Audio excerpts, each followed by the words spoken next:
আওয়ামী লীগ দীর্ঘদিন রাষ্ট্রীয় ক্ষমতায় থাকার কারণে আওয়ামী লীগের অঙ্গ সংগঠনের অনেক নেতা দীর্ঘদিন দায়িত্ব পালন করেছে। একই এলাকায় বারবার একই ব্যক্তি এমপি হয়েছে, একই ব্যক্তি জেলা পর্যায়ে উপজেলা পর্যায়ে সভাপতি সাধারণ সম্পাদক থাকার কারণে তারা বেশিরভাগই দুর্নীতিতে নিমজ্জিত ছিল। সাধারণ নেতাকর্মীদের সাথে তাদের কোনো রকম যোগাযোগ ছিল না এবং সাধারণ নেতাকর্মীদের মাঝে তাদের গ্রহণযোগ্যতা ছিল শূন্যের কোঠায়, যার কারণে আওয়ামী লীগ সংকটময় মুহূর্তে তাদের দ্বারা বিন্দুমাত্র সাহায্য পায়নি এবং বিরোধীদের সাথে রাজনৈতিক প্রতিযোগিতায় এই সমস্ত নেতারা মাঠে ভূমিকা পালন করতে ব্যর্থ হয়েছে, যার ফলশ্রুতিতে আওয়ামী লীগ আজকে এই দুর্দিনে নিপতিত হয়েছে। আওয়ামী লীগের এই দুর্দিনে সেই সমস্ত নেতারা তাদের অর্জিত সম্পদ রক্ষায় এবং তাদের নিজেদের রক্ষায় তারা কর্মী সমর্থকদের ফেলে কেউ দেশ ছেড়েছেন, কেউ দেশেই আত্মগোপন করে আছেন। এই সমস্ত নেতাকর্মীরা আর কখনোই রাজনীতিতে ফিরতে পারবেন না। যেমন উদাহরণ হিসাবে আমরা বলতে পারি বিএনপির মোসাদ্দেক হোসেন ফালু, হারিস চৌধুরী। তাদেরকে আপনারা দেখবেন যে হারিস চৌধুরী কালের গহ্বরে হারিয়ে গেছে।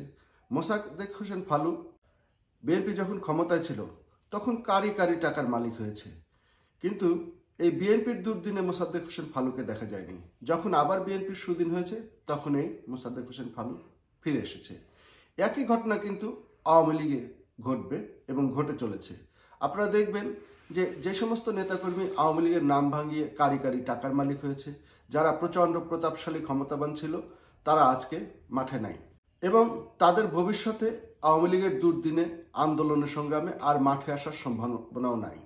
এরা আবার আসবে যখন আওয়ামী লীগ আবার রাষ্ট্রীয় ক্ষমতায় আসবে। আওয়ামী লীগের যেদিন আবার সুদিন আসবে সেদিন দেখবেন এরা ফিরে আসবে। আওয়ামী লীগের সাধারণ নেতাকর্মীদের উচিত হবে সর্বসময় এদেরকে বর্জন করা। এদেরকে আর কোনোভাবেই রাজনীতিতে ফিরতে দেওয়া যাবে না, রাজনীতিতে পুনর্বাসিত হতে দেওয়া যাবে না, আওয়ামী লীগ আর ঢুকতে দেওয়া যাবে না। এমনিতেও তারা আর আসতে পারবে না। ধরে নেন যারা দীর্ঘদিন এমপি ছিল, যারা বিভিন্ন অঙ্গ সংগঠনের নেতৃত্বে ছিল, ভবিষ্যতে যদি সরকার নির্বাচন দেয় এবং আওয়ামী লীগ যদি নির্বাচনে আসে, তাহলে এই নেতাকর্মীরা আর কিন্তু মাঠে আসার সম্ভাবনা নাই। যারা পলাতক তারা বিদেশ থেকে তারা আর ফিরবে না, কারণ তাদের সম্পদ এবং তাদের নিজেদের রক্ষায় তারা আর ফিরবে না। অর্থাৎ তাদের রাজনীতিতে আর পুনর্বাসনের সুযোগ নেই বা ঢোকার সুযোগ নেই।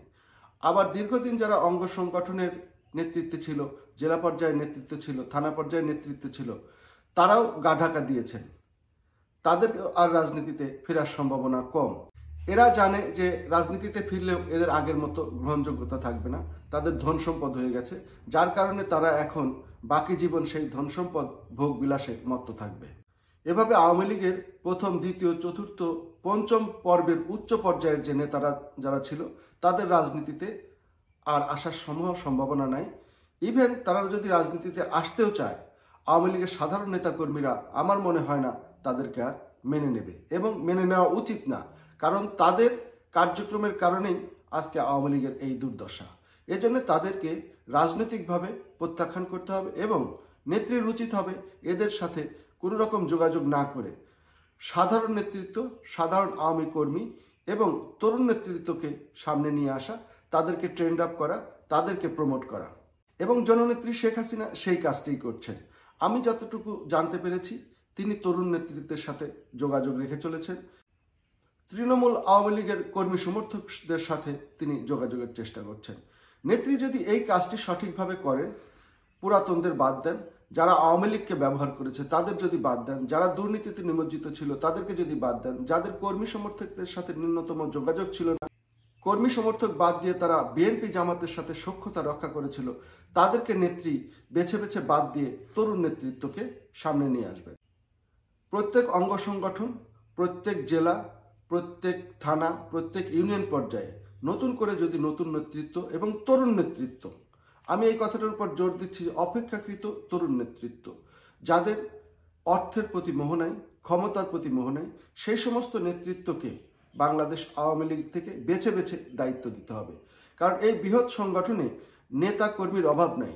বহু যোগ্য নেতা এই আওয়ামী লীগ যখন ক্ষমতা ছিল মূল্যায়িত হয়নি। এখন সময় এসেছে তাদেরকে মূল্যায়ন করা, তাদেরকে কাজে লাগানো।